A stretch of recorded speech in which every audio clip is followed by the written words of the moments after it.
அன்பு பொறுமையானது. கிறிஸ்துவுக்குள் பிரியமானவர்களே, நீங்கள் உங்கள் பொறுமையை அடிக்கடி சோதிக்கும் ஒருவரை கண்டிப்பாக அறிந்திருப்பீர்கள். நாம் சில வேளை பல்ல கடிச்சிட்டு எப்படியாவது பொறுத்துக்கிட்டு அவரை நேசிக்கணும், உயிரே போனாலும் கோவப்படாம பொறுமையா இருக்கணும் என்று நினைப்போம்.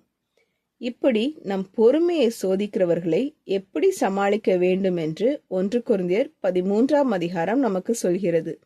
அன்பு நீடிய சாந்தம் உள்ளது. அன்பு சகலத்தையும் சகிக்கும். நாம் வெறும் சகித்து கொள்ள மட்டும் அழைக்கப்படவில்லை. மாறாக நம்மிடம் உண்மையான அன்பு இருந்தால் நாம் அந்த மனிதனுக்கு எப்படி உதவ முடியும், அவருக்கு எது நல்லது என்று நம்மை அந்த அன்பு சிந்திக்க வைக்கும். உண்மையான அன்பு செயல்படும் அன்பு. அது நீடிய பொறுமையுடன் நம்மை சிரமப்படுத்துகிறவர்களிடமும் அன்பு செலுத்தும். தேவன் நம்மை எப்படி நேசித்தார் என்று நினைத்து பாருங்கள். நாம் பாவத்தில் இருந்த போதும் அவரை எதிர்த்திருந்த போதும் அவர் நம் மீது அன்பை பொழிந்தார். நாம் அவருடைய பரிசுத்தத்துக்கு எதிராக இருந்த போதும் அவர் தம்முடைய குமாரனை நமக்காக அனுப்பினார். நாம் அவரிடம் கேட்டால் நம்முடைய வாழ்க்கையில் சிரமமானவர்களிடமும் அவருடைய அன்பை காட்டும் வல்லமையை அவர் நமக்கு தருவார்.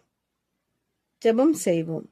எங்கள் அன்பின் பரமபிதாவே, எங்களை சோதிக்கும் மனிதர்களை நேசிக்கும் போது பல வேளை நாங்கள் பொறுமை இழந்து போகிறோம் என்பதை நீர் அறிவீர்.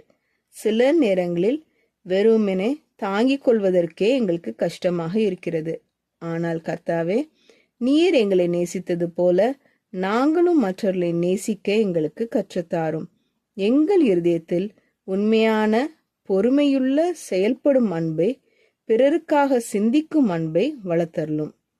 எங்களை சிரமப்படுத்துகிறவர்களிடமும் உமது அன்பை காட்டும் கிருபையையும் வல்லமையும் எங்களுக்கு தாரும். இயேசுவின் மூலம் ஜெபிக்கிறோம் பரமபிதாவே, ஆமேன். இந்த மெசேஜ் 25 செப்டம்பர் 2024 நான்சி டிமோஸ் வோல்கமோத் அவர்களின் இயேசுவை தேடி என்ற புரோகிராமிலிருந்து எடுக்கப்பட்டது. கர்த்தர் உங்களை ஆசீர்வதிப்பாராக.